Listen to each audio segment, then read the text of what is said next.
a ver que un tipo de parkinsonismo es enfermedad de Parkinson, pero no necesariamente todos son ruidos. Los elementos principales para saber si alguien tiene algún parkinsonismo o enfermedad de Parkinson es que tenga rigidez, bradicinesia y lentitud. Brady es el término de lentitud, movimientos lentos y temblor. El temblor pueda que esté o pueda no estar. En general el temblor es en reposo, pero también puede haber temblor postural, es cuando estoy haciendo movimiento y vengo con el jarro de café, ¿verdad? Ese es temblor postural. Ese es menos frecuente. Hay otras causas de temblor, pero el temblor de Parkinson, digamos, tradicional, es temblor en reposo. No sé si me ven que estoy haciendo la mano, ¿verdad? O también que si uno va caminando y ve, cuando está despistada la persona, uno ve que tiene más movimiento. Y tendencia a caídas, que se llama deterioro del reflejo postural. Bueno, eso es parkinsonismo. El siguiente punto es por qué esto es importante, ¿verdad? Entonces el ser humano se resfría, tiene neumonías y se fractura, esos son otros tipos de enfermedades, pero hay un grupo de enfermedades que se llaman enfermedades crónicas degenerativas. Dentro de ellas, la número 1 son demencias. Demencia afectó hoy no se tiene, pero la segunda enfermedad degenerativa es Parkinson. Entonces, cuando hablamos de importancia realmente, ¿verdad? Porque igual que las demencias en sangre, se está relacionado con el tema de envejecimiento de edad, ¿verdad? A nivel de edad, esa está ligada. Por eso es que es el segundo lugar de enfermedades neurodegenerativas y por eso sabemos que este tema va a crecer rápidamente en países que están en proceso de envejecimiento, o sea, todos nosotros, ¿verdad? Todos nosotros, que toda la cuesta y es caro también. Bueno, como cuesta morirse, vivimos más tiempo. Entonces, ya como en Costa Rica tenemos una expectativa de vida para mujeres que nacen hoy de 82 años. Ok, de 82 años, pero espere para que oiga la siguiente dato, si le preocupó eso. Si es hombre, 78. Entonces, hay un rango, hay una diferencia de la mayoría entre hombres y mujeres. Entonces, si es una niña, nace hoy de 82. Pero si alguno de ustedes tiene 60 años o 70, sume 25 más, ¿verdad?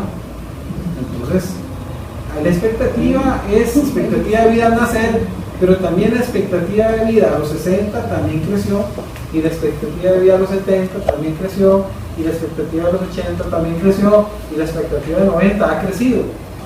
De países en envejecimiento acelerado, Costa Rica tiene el primer lugar, junto con Cuba, entre primer y segundo lugar, y Chile, y ahí notamos, ¿verdad? Si la prevalencia es el número de personas que tienen enfermedad en un momento dado.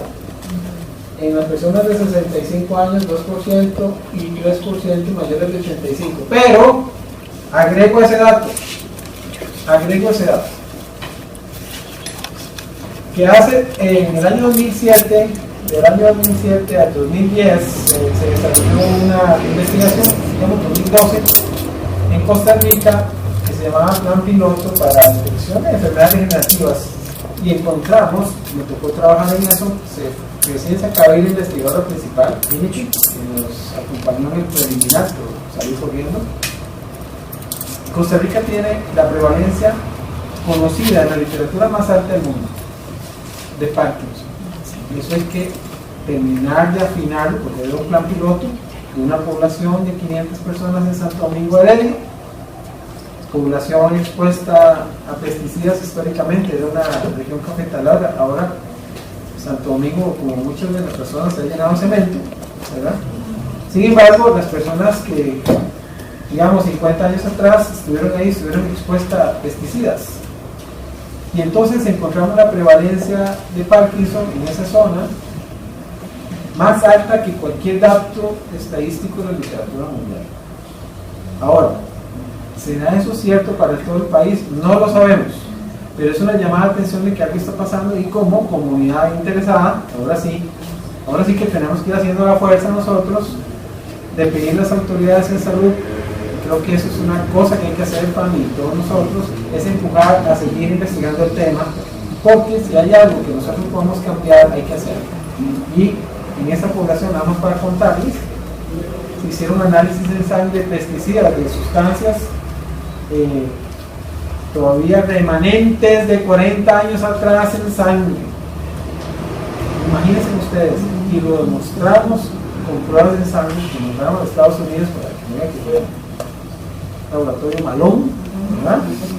No, con pruebas que se mandaron a corroborar en el Centro de Investigación de Toxicología, se encontró que las personas que se diagnosticaron Parkinson o manifestaciones que ya conocen tenían trazas todavía pesticidas más altos que la población norteamericana normal. Es decir, tenemos todo para sentirnos preocupados y cambiar de preocupados a ocupados a hacer cambios. ¿Verdad? Vean ustedes que finalmente el principal factor de riesgo para esta condición es la edad, pero también puede empezar en gente joven, empezar en 40. Un paciente de una, digamos, usual 50, yo tengo un paciente de 25 años. Uno dirá, será todo Parkinson, será Parkinson y nosotros, pero también hay pacientes jóvenes, ¿verdad? El movimiento, esto que hacemos tan rutinariamente, ¿verdad? Y con facilidad, cuando estamos bien, depende de muchas áreas del cerebro. Depende de la región frontal, prefrontal. Incluso antes de que demos un paso, viene un pensamiento. Milésimas de segundo antes de que nosotros demos un paso, en nuestro cerebro, una región prefrontal, viene el pensamiento que debe moverme y ya se activa antes de mover. Tiene que ver los ojos, tiene que ver la médula, tiene que ver el cerebro. Todas esas estructuras tienen que estar sanas para que nosotros podamos movernos normalmente. Esos actores que ven allá, esos nombres raros, son zonas que pueden enfermarse. Caudado, putano, hidropales, sustancia negra. Esos nombres son terribles para examen de un médico. Para alguien que quieran dejar, ¿verdad? En la nota, se preguntan eso y deciden se queda. Eso no es cuidado, ¿verdad? Pero para fines prácticos, la parte de abajo, cuando hablamos de trastornos de movimiento, que fuera la palabra cambios basales, es una suma de regiones del cerebro que se encarga de eso. Y estos son los ganglios basales, todo esto que está coloreado tiene que ver con enfermedades del movimiento. O sea, es en el centro del cerebro. Bueno, resulta que en el cerebro y cerca de los ganglios basales también hay un marcapaso, ¿verdad? Que van dando señales sobre la actividad del movimiento. Eso es muy importante saberlo porque todavía la ciencia no ha llegado a tanto. Ustedes verán más adelante, están colocando marcapasos para barcos, porque es una, o alguien dice, bueno, están poniendo células madre que están de moda, modísima, ¿verdad? Y hay medicamentos también en Parkinson y ninguno, la ciencia no ha llegado a encontrar el marcapaso que le dé la cantidad de la sustancia más importante aquí que tenemos que hablar, que se llama dopamina.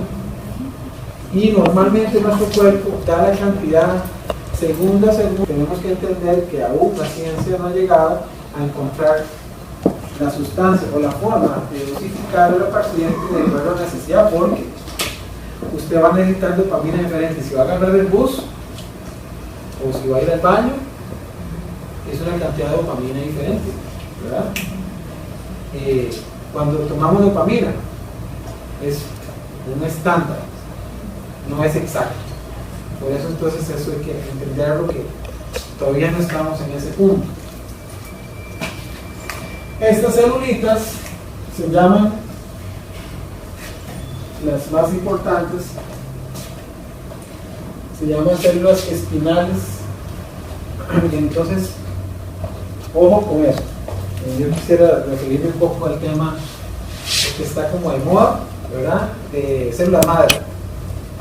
Ponga células madre. Bueno, resulta, la moda de las células madre es que la célula madre es una célula de una estirpe muy general, muy nueva, que puede convertirse en cualquier cosa. Pero es importante saber que todos tenemos células madre. Cada uno de ustedes hoy, aquí sentados, y yo, tenemos células madre en el músculo, en el hígado, en el cerebro. Todos tenemos células madre. Algunas en el cerebro tenemos células madre que son necesarias para la memoria.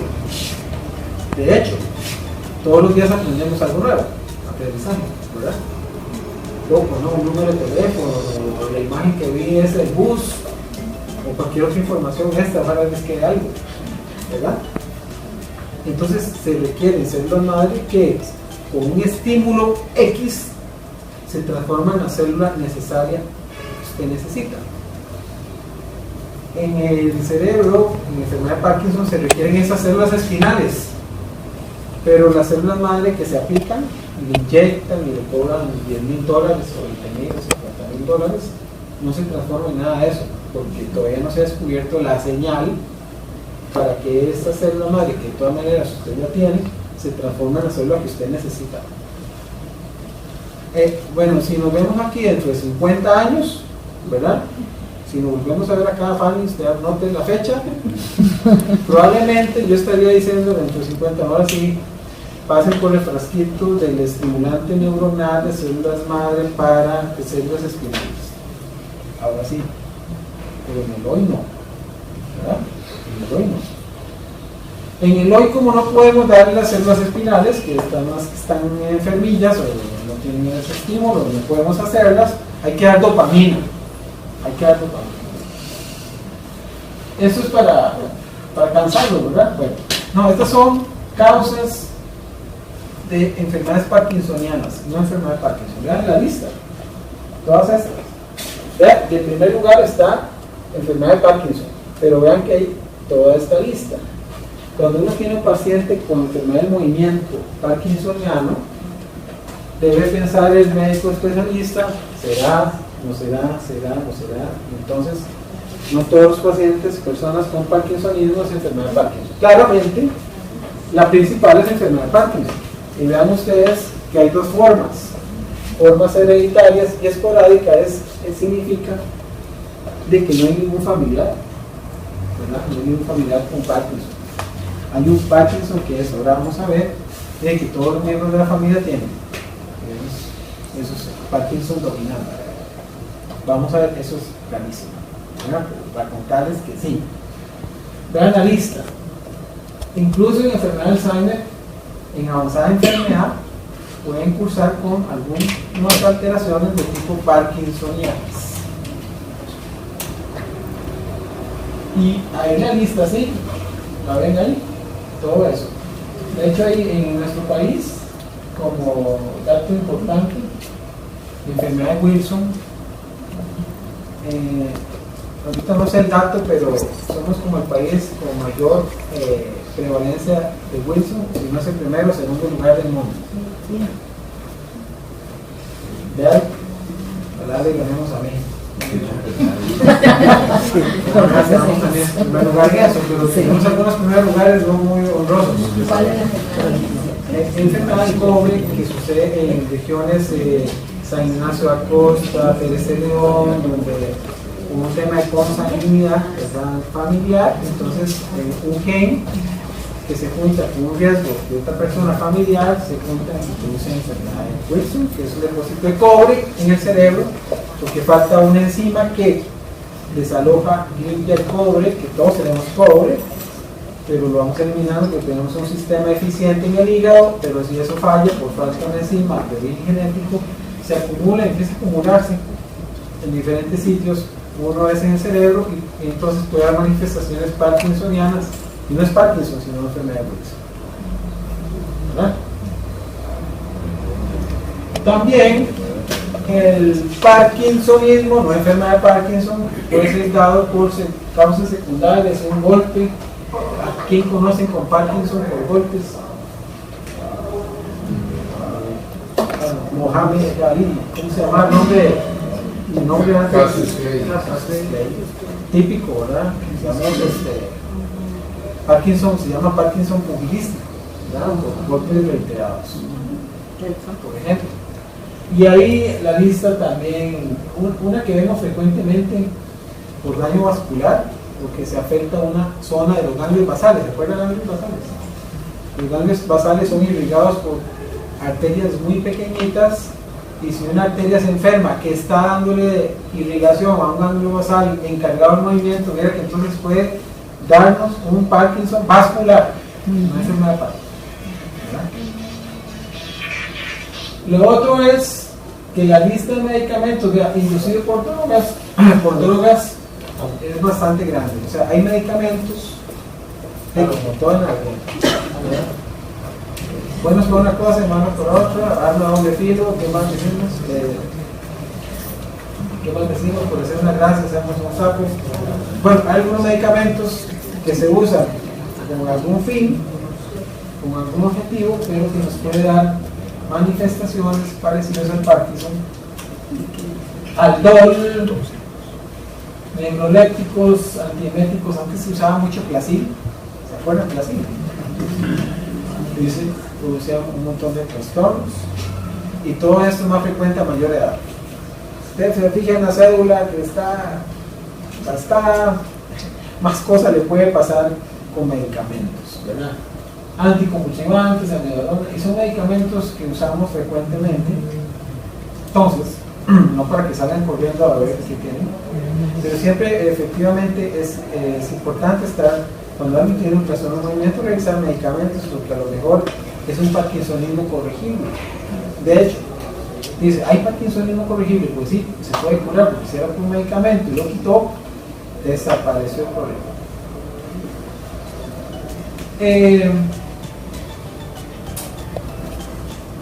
Estas son razones por qué Parkinson ocurre.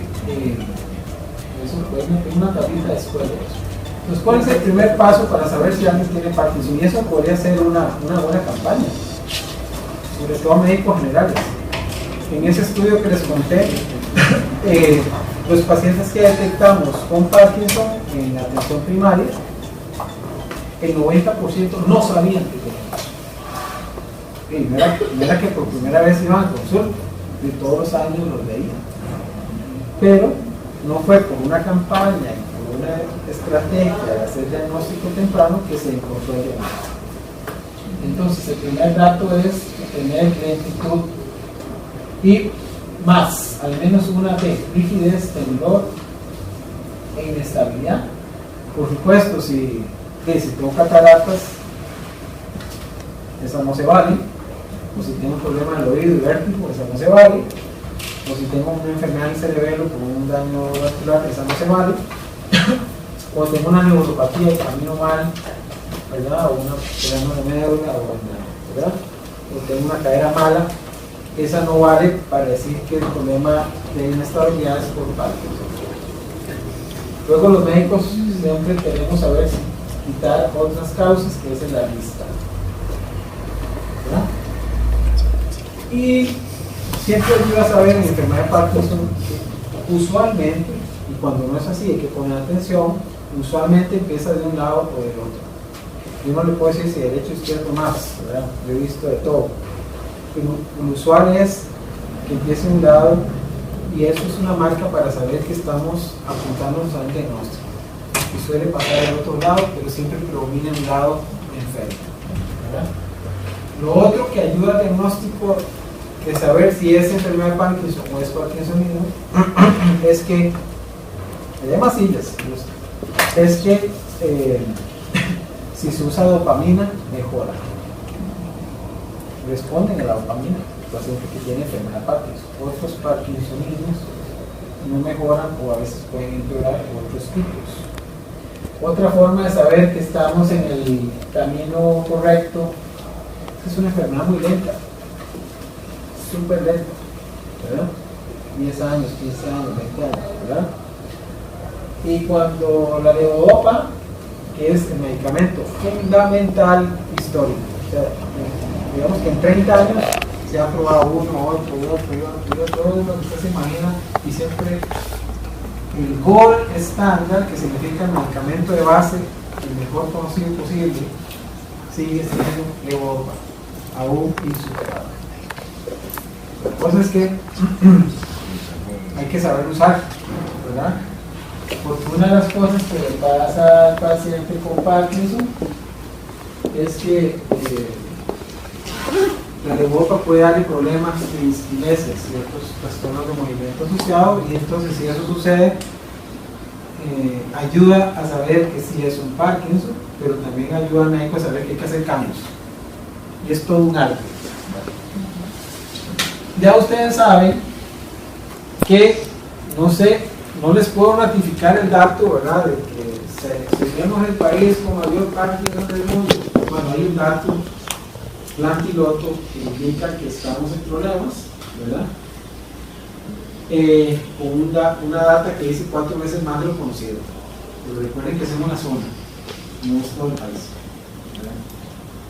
Y los costos de atención en países que miden cosas, ¿verdad? Nosotros no medimos nada. De hecho, ¿a quién le toca costear todo esto? ¿Ustedes ven que es al Estado? Mínimamente. Primero no hace diagnóstico, ¿verdad? Tenemos pocos datos estadísticos, ¿verdad? No se registra adecuadamente y por tanto a veces la ayuda no llega. Y en general la familia tiene que salir adelante con costos adicionales, porque digamos, en este momento, el estado actual, no se brinda toda la asistencia que deberíamos. Por eso es que hay que organizarnos para empezar a empujar la carreta, ¿verdad? ¿Qué hace que se eleven los costos? Algunos pacientes suelen tener trastornos conductuales y demás, caídas, las consecuencias de las caídas, las fracturas y demás. Si usted suma todo eso, sube. Y si lo tiene que pagar, imagínense. Muy bien. Este es un dato. Vean esto. Este es un cerebro normal. Esta es una técnica de ciencia de imágenes que se llama PET. Estamos cerca. Ayer estuve en San Juan de Dios, que tiene, por cierto, vamos a tener un nuevo edificio en un trabajo de San Juan de Dios, el Centro de Memoria. Pero en el edificio de medicina nuclear se va a construir un nuevo centro de imágenes y vamos a tener electrodos por esto que están viendo acá, que es PET. Bueno, lo que está marcando acá en este rojito son los ganglios basales. Entonces está marcando receptores de dopamina. O sea, todavía no se puede hacer eso aquí. Se hace en centros de investigación en otros países, pero pronto podríamos tener eso. Lo importante es que esta es una persona normal, esta es una persona con Parkinson, ¿verdad? Y que entonces aquí se mide la cantidad de dopamina que está baja y aquí se miden los receptores de dopamina que aumentaron porque hay una necesidad. Es como si uno tuviera sed, entonces tiene más necesidad de agua, entonces hay mayor cantidad de receptores de dopamina. Pero vean este es el paciente que se le dio dopamina, levodopa, paciente con Parkinson. Hay una diferencia. O sea, efectivamente hay una. Aquí el mensaje es que entre más temprano, mejor el diagnóstico, porque suplementar dopamina, levodopa, puede cambiar la historia, ¿verdad? El avance de enfermedad, de hecho está demostrado. Al suplementar la dopamina, se le fue la sed, ya no tiene tanta anuencia, entonces el paciente por más tiempo va a estar mejor funcionando que no darle, ¿verdad? Que no dar medicamentos. De ahí que la importancia de, pienso, una campaña nacional de concientización de que existe una enfermedad y que detectemos a tiempo puede ayudarle a muchas personas a estar mejor tiempo, el mayor tiempo posible. estos son los fulanos. Eso no se ve ni a SPECT ni resonancia. Usted, hágame una resonancia, yo quiero ver eso. Eso no se ve. Solo en una biopsia de cerebro, y yo no quiero que me haga una biopsia de cerebro a mí, ¿verdad? Aún. Pero estas son las dos sustancias que se acumulan, que se ven en la enfermedad de Parkinson. Esto acá que estoy marcando, la alfa-sinucleína y ubiquitina, se lo voy a explicar fácilmente. Sinucleína es una sustancia normal que todos tenemos, que son necesarias para las membranas celulares, incluso para la memoria, para reconstruir. Es una proteína de reconstrucción de nuestras neuronas allá en el cerebro, cerca de los ganglios basales, pero que se usa y después hay que eliminar esa porque se produce otra nueva. Pues tenemos un sistema de producción de proteínas dentro de cada neurona, hay una fábrica de proteínas. Entonces usó la sinucleína y esa hay que eliminarla porque viene otra. Resulta que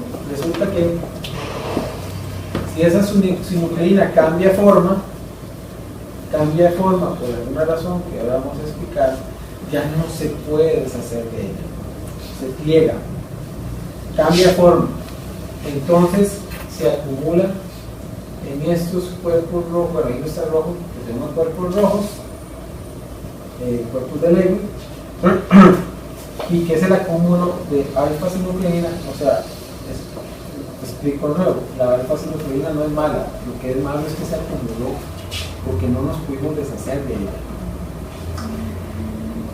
Nosotros todos en nuestro cerebro tenemos sistemas de reparación, un sistema de destrucción de proteínas que no necesitamos, y eso es la ubiquitina, que es como un vigilante, un guarda ahí, el camión de la basura, que se lleva las cosas que no necesitamos.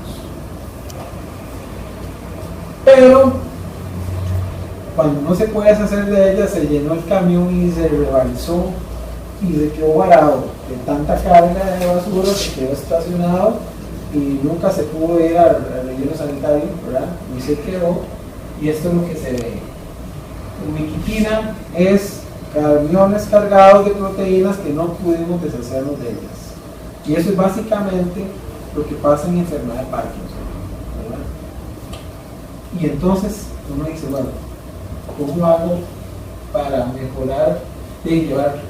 Lo ideal sería contratar camiones de basura nuevos y llevarse todo, ¿verdad? O meter una sustancia que me cambie la sinucleína, que no se puede doblar, por una que sí se doble. Ok, eso es lo que se está intentando hacer en forma fallida. Una y otra vez se está probando una droga, otra droga, y si lo seguimos viendo aquí, Fanny, ¿verdad? Les hablaremos en el momento en que ya apareció algo que dignamente podamos decir que sí está funcionando para deshacernos de lo que no se puede deshacer el cerebro en este momento. Entonces, imagínense que no pasa el camión de la basura por el barrio un mes, ¿cómo la ve? Se van de al alcalde municipal de un escándalo ahí. Bueno, eso va pasando. Se va acumulando la basura, y entonces ya no es en la calle suya. Usted se llevó las bolsas del vecino porque ya no le caben hacer y se las pone el otro, sale corriendo a las 5 de la mañana, y entonces el barrio vecino se va llenando de basura porque usted se la llevó al otro, ¿verdad? A las 5 de la mañana para que no lo viera, y entonces se va extendiendo la basura porque no pasó por el barrio. Un poco eso es lo que va haciendo que sea una enfermedad neurodegenerativa progresiva, porque se va llenando de basura a otros sectores de que no estaban. Tráigame más camiones, ok, perfecto, veámonos en 10 años, 20, vamos a ver qué vamos haciendo. De momento no. Esta es una lista, porque también, digamos, hay un factor genético, o sea, hay una combinación de factores. Hay un factor, como les decía, genético, digamos, si yo tengo un familiar con Parkinson o dos, o toda mi familia, pues pudiera ser que vean que hay factores asociados a sinucleínas, por ejemplo. Este Parkin 1, vean ustedes que es autosómico dominante, Ahora, sospechamos algunas familias donde todos los hermanos tienen Parkinson, y el abuelo y el papá, todos. Autosómico dominante refiere a que todos en las generaciones van a tener problemas y tienen un problema de la proteína de esa sunicleína, que no es mala, lo malo es que no se puede eliminar, o se doble, esto. En este caso se va acumulando, es rarísimo, pero puede pasar, ¿verdad? Parkinson, y así cada uno de estos tipos de asociación genética se está queriendo investigar en nuestro país, y ya sé que hay una intención de la Universidad de Costa Rica con un estudio ahí que se están tomando muestras de sangre en personas con Parkinson y sus familiares, a ver si hay alguna asociación y ver cuál es en nuestro ambiente, qué tipo de genotipos tenemos asociados a eso. Podría ser interesante, digamos, tal vez uno no vea eso en el hoy como de utilidad, pero puede ser las siguientes generaciones que pueda funcionar. Pero no, sí, sabiéndolo, bueno, sí, no, sí, pero no se puede prevenir. Bueno, no en ese sentido, excepto que si yo sé que hay factores ambientales, ¿verdad? Factores ambientales, por ejemplo, el tipo vascular, si yo sé que hay un porcentaje vascular, diabetes y demás que pueda darme daño vascular, me cuido con eso. Si yo sé que tenemos el país con el mayor uso de pesticidas de Centroamérica, ¿cierto? Eso es lo que estoy diciendo, es verdad. Debería haber una política de Estado que diga, ok, señores, y eso va a pasar como los albahacates, lo grabó. Porque sí, hay muchas cosas. Sí, yo soy de salud, yo no soy político ni tema económico, pero me imagino que sería un tema bien espinoso, como las células espinales, ¿verdad? Sin embargo, si nosotros sabemos que hay un tema de ambiente involucrado, creo que podemos cambiar la historia para muchos, no solo genéticos, pero sí para el factor genético que ya saben que está asociado. Mientras tanto, de coman orgánico. Lo que pasa que también, más caro. ¿Quién podrá eso? ¿Verdad? Es para toda la población. Hay que demostrarlo, ¿verdad? Antes de ser una política nacional. Entonces, vean ustedes los factores de riesgo, hablando de que, bueno, sí, ok, hágame la muestra de sangre y sí, su familia tiene un asocio de gen de Parkinson 3, ajá, y bueno, sí, en I queda un I, ¿verdad? Sí, un estilo de vida saludable, moverme, ejercitarme, puede ayudarme a contribuir a una reserva cognitiva y una mayor capacidad cerebral. Como dice Rafael Ángel Pérez, ahora regresamos con el final, dice, de hacer ejercicio y esas cosas, ¿verdad? Es como tener dinero en el banco. En algún momento lo puede necesitar. Es decir, un estilo de vida saludable global me puede ser como tener dinero en el banco en la necesidad, en una enfermedad degenerativa crónica, me va a impactar menos, más tardíamente, y me va a ir una tendencia mejor. Entonces, digamos, no para arruinarnos en tristeza, no hay nada que hacer, sí para llamar la atención que efectivamente en enfermedades degenerativas, todas, estilos de vida saludables, es dinero en el banco. Pero no, o sea, dice ya, ok, entonces cuando me enferme, ahora sí que me voy a poner a comprar las tenis, ¿verdad? Empiezan los créditos, empieza güey, no importa la edad que tenga, ¿verdad? Vean ustedes que los factores de riesgo, ya los hablamos, los repasamos. El principal es edad. Fijémonos en la cédula, cómo estamos, si hay familiares, ¿verdad? No necesariamente que, bueno, les cuento la historia de mi familia. Entonces, tío Mario Parkinson y demencia, 2 tías con demencia vascular, un tío con demencia Alzheimer. ¿Cómo la ven? Las tengo todas. Me da una alcantarilla. Todas las técnicas. Ok, Ya compraste.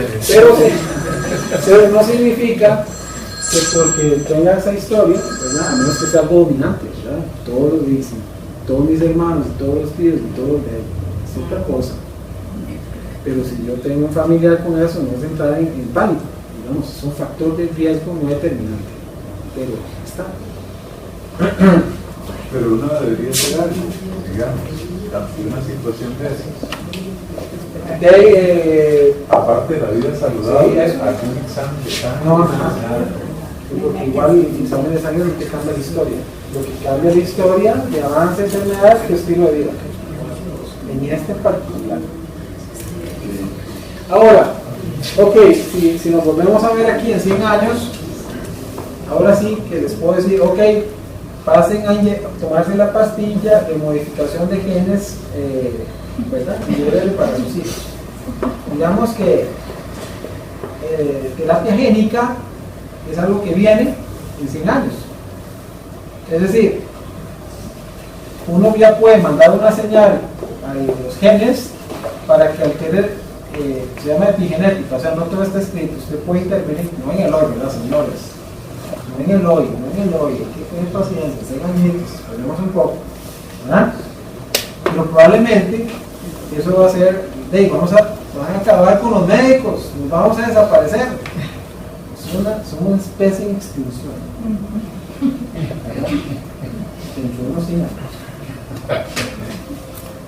Pero bueno, probablemente por ahí va, si no acabamos con el planeta antes, ¿verdad? Probablemente la intervención génica sea algo que va a resolver muchas cosas. Todavía falta. Vean ustedes en la lista. Ahora, eso es un tema que podemos empujar. Lesiones encefálicas, ahí sí, vale más no estarse golpeando la cabeza. Pierde Cartago, no se golpea la cabeza. Trastornos de... Y esto, vean que hay dos factores, este hay que decirlo porque sí, pero ojo, causa daño vascular. Café, que nos compren café, que nos sigan comprando café en el mundo. Parece que son factores de protección del café, por los receptores que estimulan. Pero la idea es ir a comprar una rueda de cigarros, Un buen café.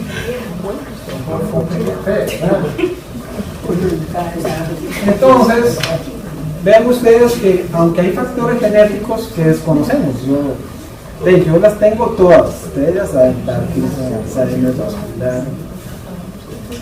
Yo sé que soy diabético, mis abuelos, los dos líneas. O sea, yo ya sé que tengo factores genéticos asociados, ¿verdad? Yo sé que mi cerebro tiene un sistema de reparación, o sea, tiene camiones de basura, ¿verdad? X, ya diseñados. Se pueden dañar más.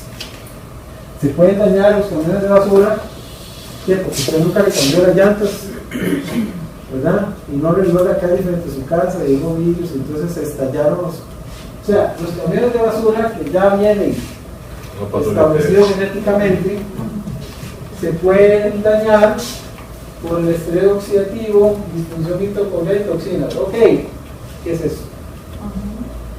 Obesidad, hipertensión, diabetes y sedentarismo. Áreas, no es el estrés, bueno, alguien sea familia albino de sindicato. No, es que él dice que está grabando, de que el mayor número de incapacidades en el sector público es por estrés.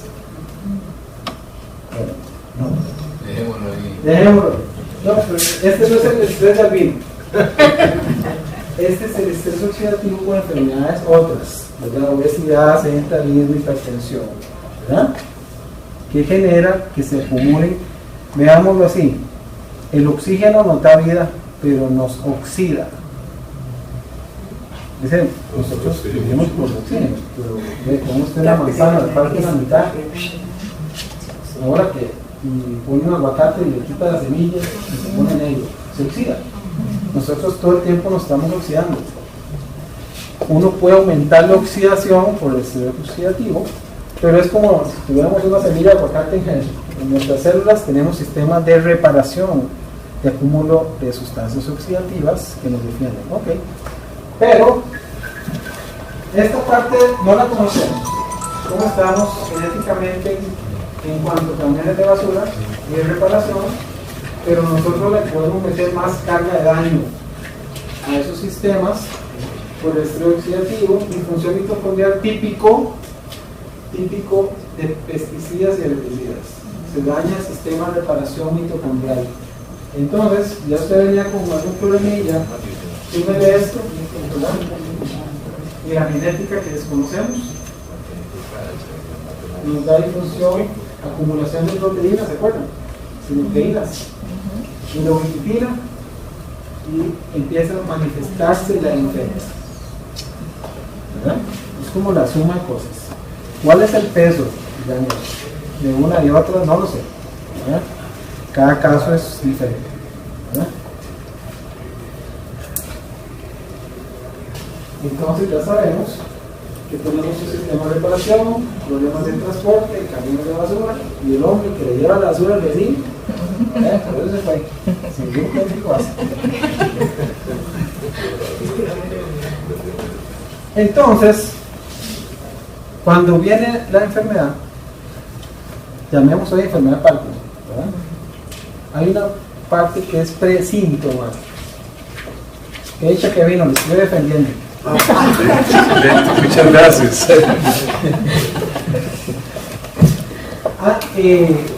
Uno reconoce Parkinson, ¿verdad? Por la lentitud, por el tremo y eso, ¿verdad? Y la rigidez.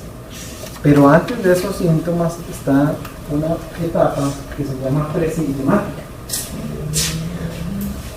Problemas olfatorios. De hecho, uno podría hacer un diagnóstico más temprano si pudiera detectar esto a tiempo. Claro. Lo que pasa es que uno consulta ya cuando se le nota o alguna cosa. Problemas olfatorios. Y nadie pregunta, ¿hoy cómo oliste? No es cómo amaneciste, ¿hoy cómo oliste? ¿Verdad? Nunca se pregunta eso. Pero puede ser una de las señales más tempranas. ¿Verdad? Trastornos sensitivos pueden confundir con todo estreñimiento. ¿Cómo se estreñimiento? ¿Cómo no? Hoy hice una fiesta y me dieron ahí. Entonces hay una prueba de vaciamiento gástrico. Es un poco complicado, pero digamos, uno podría hacer un diagnóstico tempranero de movimiento intestinal que se hace en medicina nuclear, y entonces no es que hay que hacerlo, o sea, eso es más académico que otra cosa, pero nada más para contarles que sí se puede hacer. Uno sabe cuánto es la velocidad de tránsito intestinal, ya se conoce por edad, altura y sexo. Digamos, eso se conoce. Entonces se le da, va en ayunas a medicina nuclear y le dan un huevo con un medio radiactivo, lo acuestan y empiezan a ver cuánto dura el huevo pasar en el intestino y mide la velocidad de tránsito. Entonces uno puede medir la velocidad de vaciamiento y uno puede anticipar un diagnóstico tempranamente.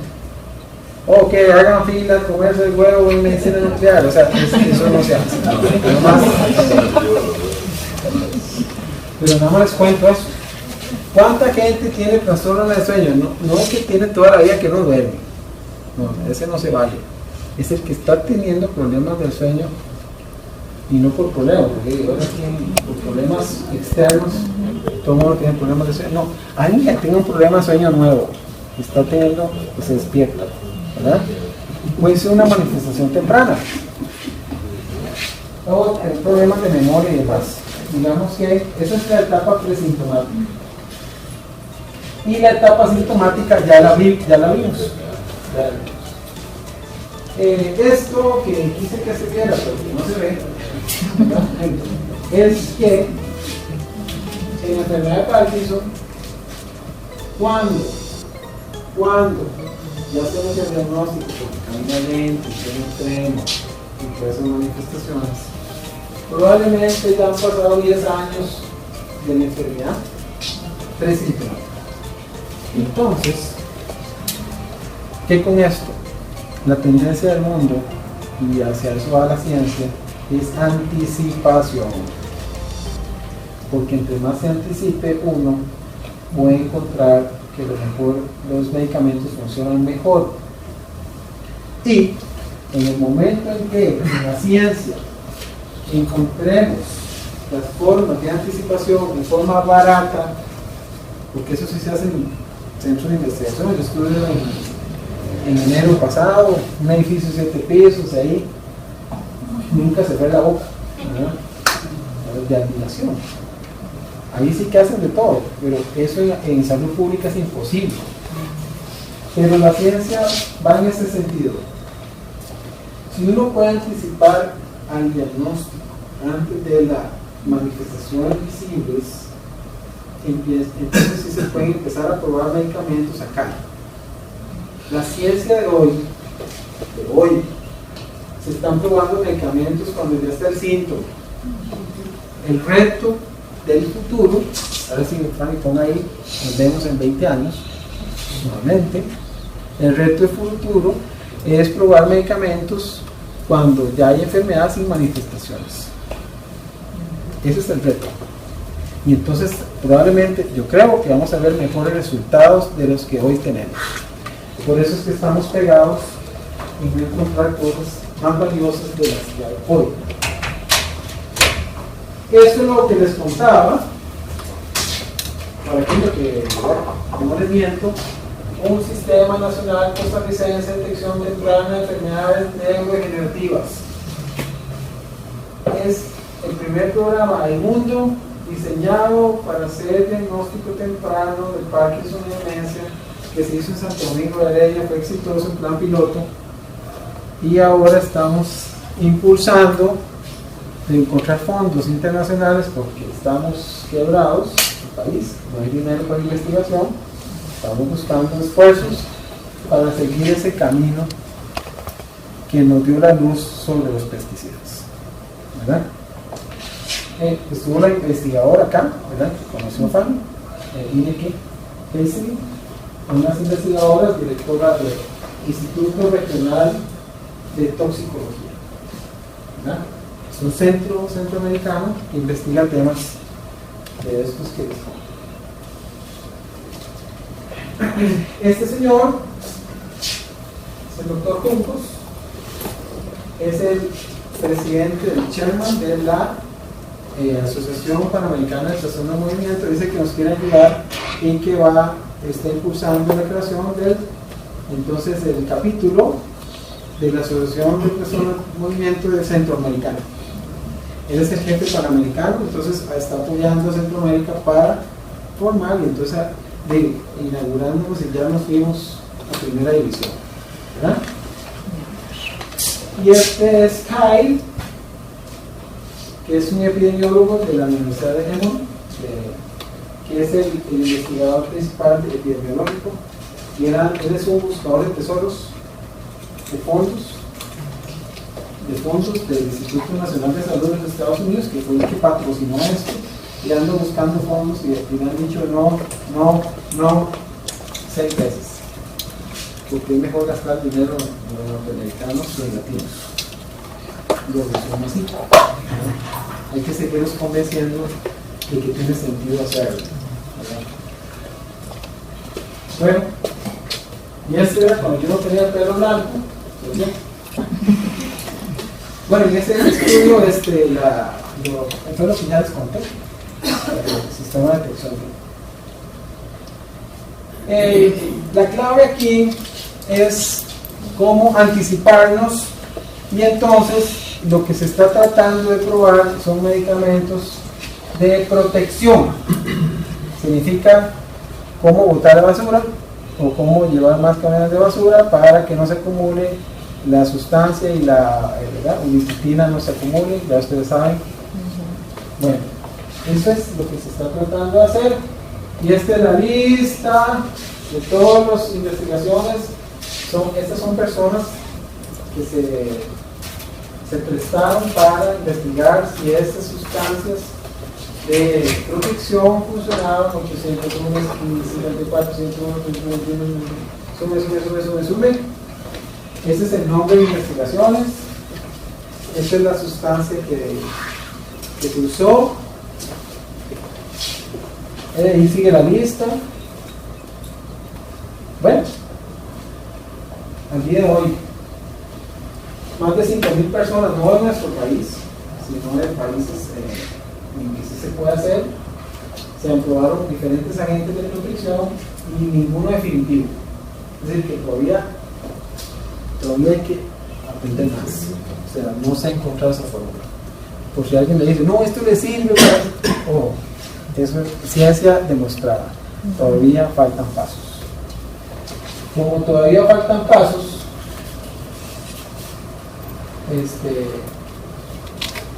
yo les voy a hacer una lista de los medicamentos que hay. Está el de Europa, que lo conocen, hay de acción corta, de acción prolongada, amantaína, está Grepi, es de la empresa Merck, ellos tienen una amantaína, ¿verdad? Amantaína, bromocriptina, y estos son primos de bromocriptina, y ese es un medicamento que no hay en el país y se ve una cosa buena, es que funciona así. Va a grabar, bueno. Después lo cortamos. Como no somos un mercado, por mí no me preocupa, estoy bromeando. No somos un mercado grande, digamos los centroamericanos. Entonces a veces no vienen medicamentos que son útiles porque todo es chinido, ¿sabes? Si trae un medicamento que usted pueda vender en volumen.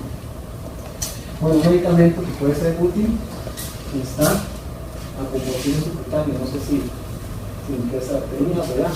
Pero bueno, estas son estrategias de medicamentos que sí funcionan.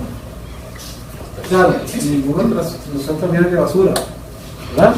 Eso hay que tenerlo claro. Ninguno está cambiando la historia, pero que contribuyen en una y otra cosa, ¿verdad? Ok, tómale una foto y le tomo todos a la vez. No funciona así, ¿verdad? La estrategia de uso de medicamentos es todo un arte, ¿verdad? Cuándo poner, cuándo quitar, cuándo por edad cuándo por edad el otro no. Eso es, por eso es que hay que entrenar a médicos, a más médicos para que sepan cómo es la cosa y a veces se torna bien difícil y complicado. Estas son comparaciones de estudios, porque además estos son efectos secundarios, nombres de efectos secundarios. Uno puede decir, ¿verdad? Si ustedes toman medicamentos de esos, no sé quiénes, sí, lo tengo. Pero es una realidad. Todavía no hay medicamentos útiles sin efectos secundarios. Señores, quisiera decirles eso, pero no es verdad. Incluso la sensibilidad de los efectos secundarios es tan particular como personas somos. Incluso depende de la genética que todavía no conocemos. Por eso dentro de 100 años uno le hace una muestra de sangre, dentro de 100 años tomamos una muestra de sangre y le diremos cuál medicamento de hipertensión le va a servir, cuál no, cuál sí.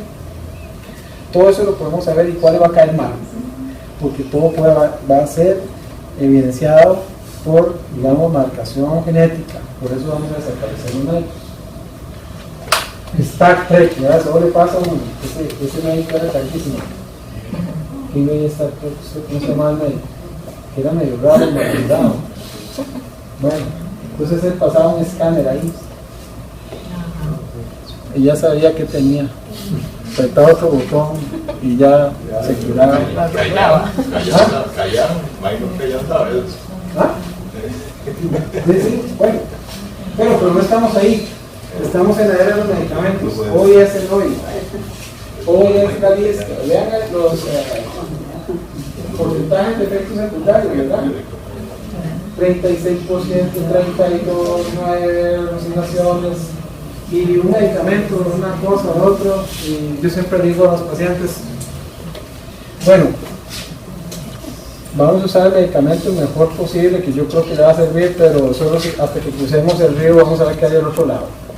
No hay forma de saber cómo le va a ir, incluso hasta la menor dosis posible a alguien le puede caer mal.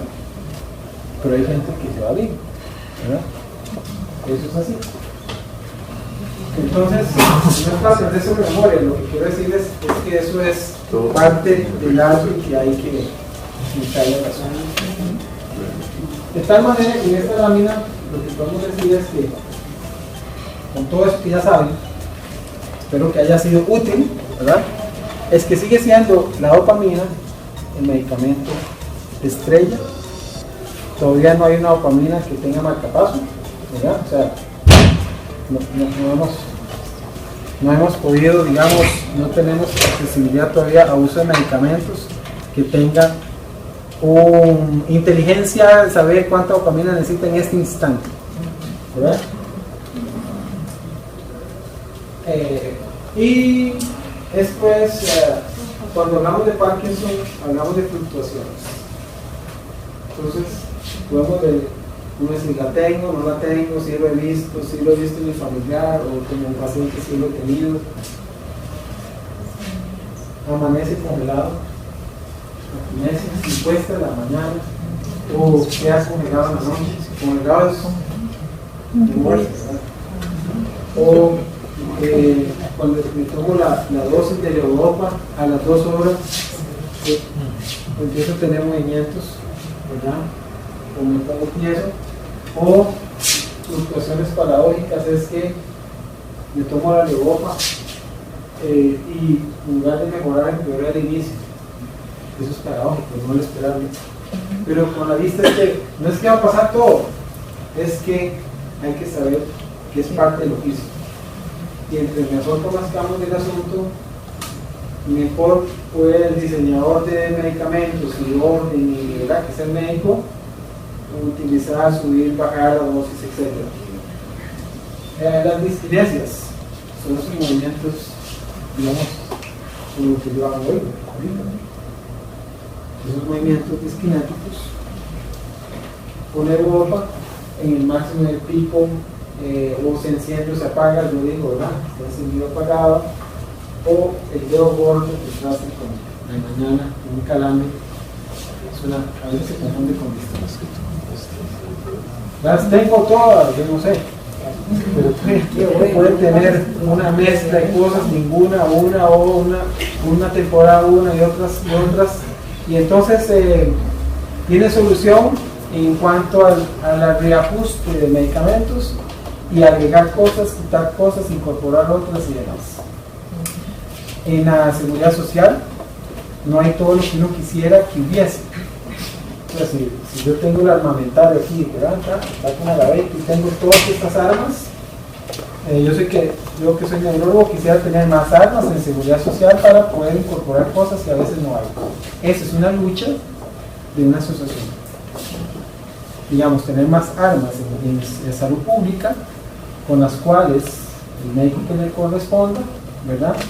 En este caso, más restringido para neurólogos porque, digamos, la caja, no sé si saben, hay un libro azul. El libro azul de lista se llama LOM, Lista Oficial de Medicamentos. La lista oficial de medicamentos, no es un libro grueso ahí. Entonces, cada medicamento dice todo y quién lo puede recetar. Entonces, porque son medicamentos de Parkinson, solo lo puede recetar, creo que geriatría y también medicina interna, algunos, y lo más office ahí, neurología. Pero el armamentario es escaso. Es una de las luchas que yo pienso, una de las cosas que pudiera hacerse con fuerza en algún momento, si ya creamos que tengamos la fuerza, es ir al comité de farmacoterapia a decir, bueno, y con conocimiento, ¿verdad? Primero hay que informarse, bueno, qué tenemos, qué no tenemos, y con la fuerza de la asociación decir, bueno, pensamos que debe haber un rango mayor de armas en la seguridad social, ¿verdad?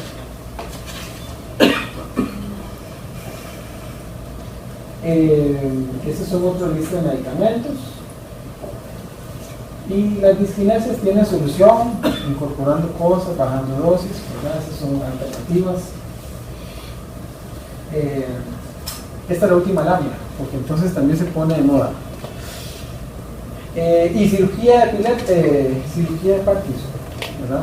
No sé si están escuchando. Bueno, a veces pareciera que en la desesperación o la frustración o por la moda, entonces sí hay cirugía de Parkinson, ok, pero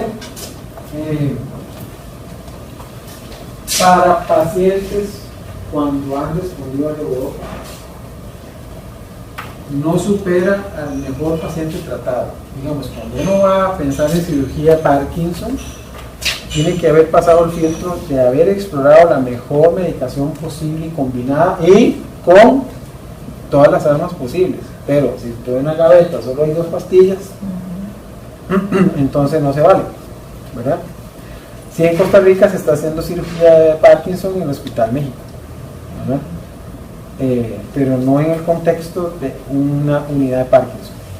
Digamos, lo hacen neurocirugía bajo algunos criterios.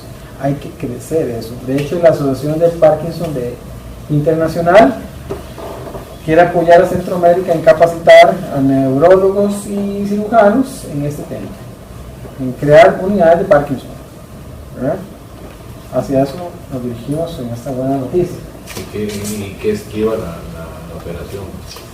Hay 2 posibilidades: tener un casco especial y Un marcapaso. uno es poner un marcapaso en un sitio, o otro es causar lesiones en meter una aguja, algo que queme en un sitio y quemar una parte, un ángulo basal para quitar movimientos y demás disquinesias, o instaurar un marcapaso. De eso se trata. Digamos, hay de tipo lesional o de colocación de marcapaso. Pero sí, ya hay bastantes casos aquí No hay muchos en el casos. Hospital México. No. En Centroamérica solo creo que en Costa Rica se está haciendo. Y los que hay que... Pero el tema es que antes de pensar en eso, yo daría un paso atrás. Ok, primero, denme armas. Segundo, creo clínicas de Parkinson para darle al paciente lo mejor posible, porque si no van a llegar muchos a la cirugía por novedad, cuando no se exploró la mejor medicación posible y se expone a riesgo. Porque Se dice que el éxito de la operación es similar a un buen tratamiento. Exacto. Si usted no pasó por la mejor medicación posible realizada, no debería hacer cirugía si no pasó por eso. Entonces el riesgo que se convierte, digamos, que yo sepa, no hay una clínica de Parkinson como tal. Deben haber clínica de Parkinson para que usted filtre eso. Yo estoy en un centro de Parkinson en Atlanta en enero. Funciona así, ¿verdad? Funciona así.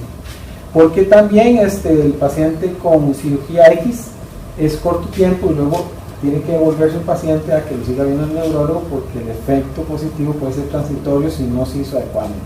Las reglas son buena salud, sin demencia, sin psicosis, ¿verdad? Exactamente, edad de menos de 70 Perdón, años. doctor. Cuando se habla sin demencia, ¿a qué se refiere? Que el paciente, o sea, si usted va a hacer una cirugía de Parkinson, el paciente no debe tener demencia. Es un criterio de exclusión. Y cuando habla de no tener demencia... Que el Parkinson, algunos pacientes con Parkinson pueden desarrollar demencia, deterioro cognitivo, funcionamiento, memoria y más.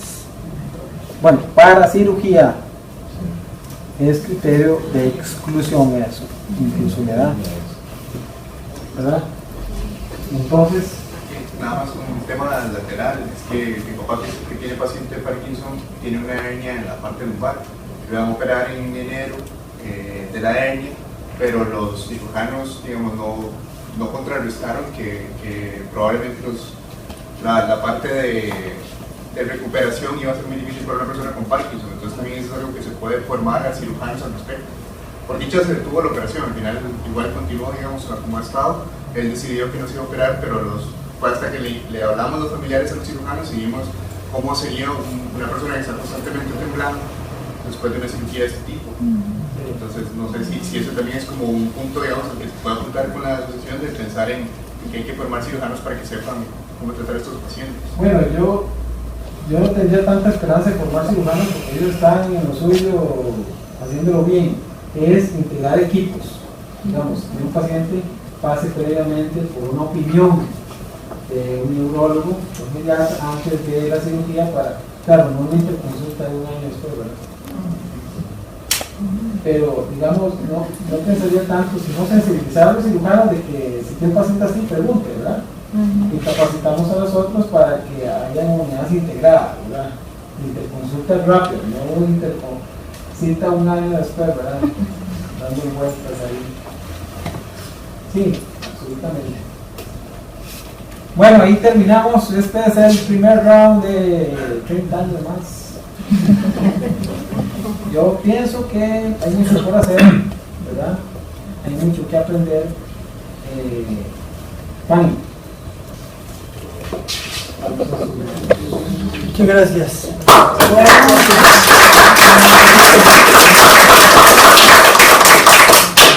Abrimos espacio para preguntas, consultas sobre lo que vimos.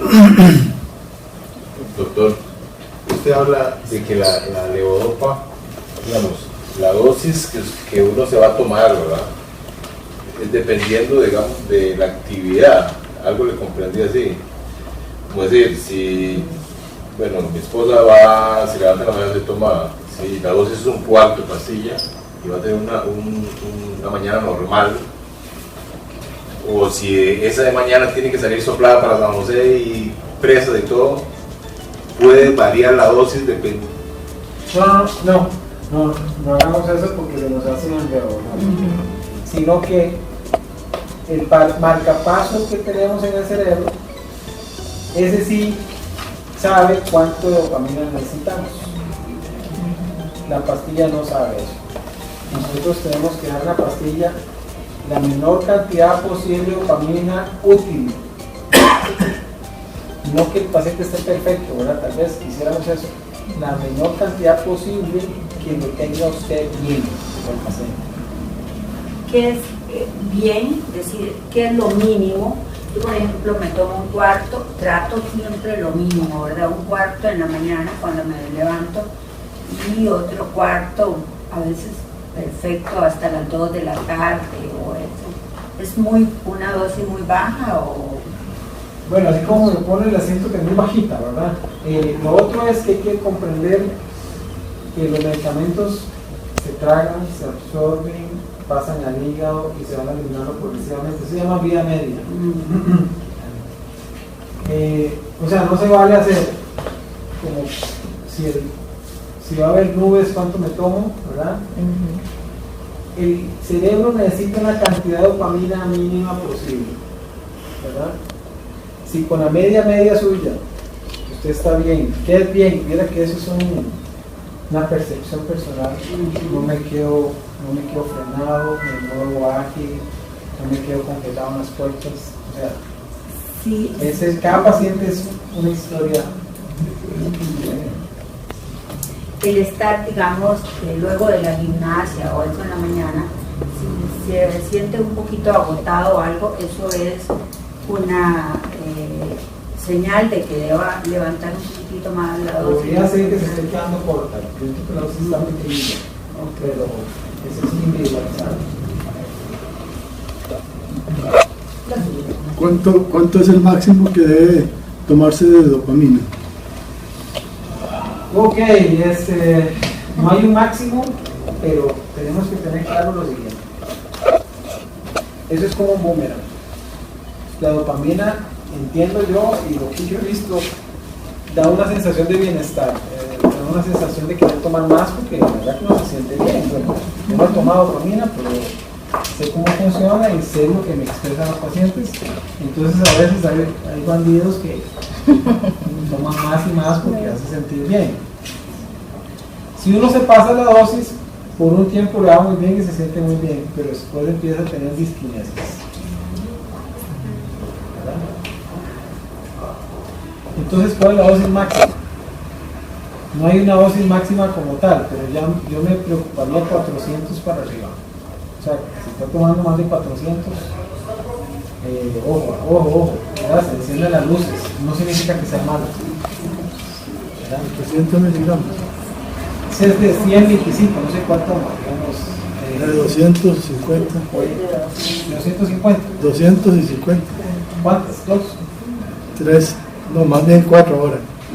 Ok, es un tema de revisión. Si usted está bien, perfecto. Le explico, no hay una receta de cocina homogénea, porque cada paciente tiene una, digamos, una evolución de enfermedad diferente. Tiene 5 años, 10 años, 15 años, 20 años, diferentes actividades, diferentes cosas por hacer, ¿verdad? Diferente tolerancia al medicamento.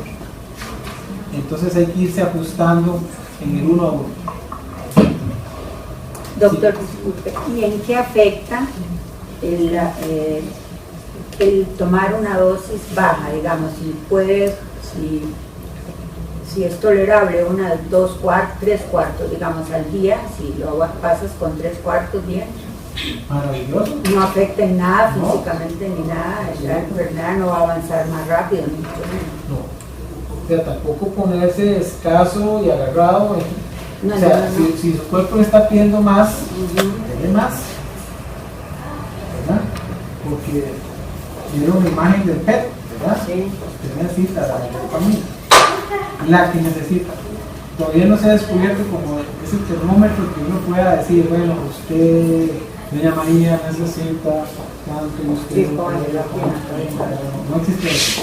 Existe la evidencia clínica. El acercamiento entre paciente y médico es el que da un poco el nivel de donde estamos. Pero no afecta en nada. No, que ande bajito, no. Doctor, ¿qué experiencia hay del cifrol? Que nosotros hemos visto varios neurólogos y ella lo usó. ¿Cómo le fue? Tuve una lista de sus efectos secundarios. Muy mal, ¿Fue malísimo. pésimo? Tuve una lista. Sí. No, está ahí. Todas ellas pegó Ahí la está, lotería. Ahí está en la lista, ahí está en la Sí, lista. pero sí la pegó. Está Es bien. que no decía cifrón, pero está en la lista. Ah, De ahí es que Pero los doctores, varios que consultamos, son muy anuentes a ese producto. Y de qué tirada. qué lástima que no lo tolera, hombre, que si le bueno, hubiera no es pasado. un medicamento nuevo que está de moda. No es nuevo que está de moda. Es caro, difícil de conseguir, y bueno, Requete caro. carísimo, sí. Digamos, es primo de la bromocriptina, que tiene 40 años de uso. Además que es una modificación más selectiva, etcétera, etcétera. Pero ustedes vieron la lista, es que solo cruzando el río sabe uno que hay del otro lado. Claro, no sabe dañar. Y a veces uno queda como un rey, a veces queda como hundido, ¿verdad? Así es. Bueno, Pero está de moda y entonces se tiende a, digamos, sobrevalorar. Es un arma, muchas.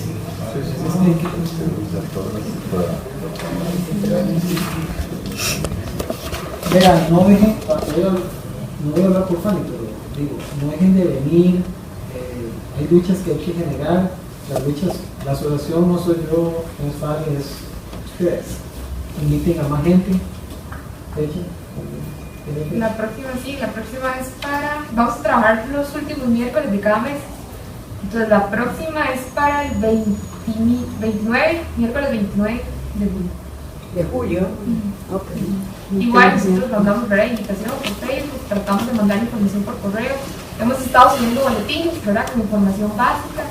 Si tienen preguntas de algún tema específico, nos las pueden mandar y nosotros investigamos y podemos, ¿verdad?, tratar de colaborar en ese sentido.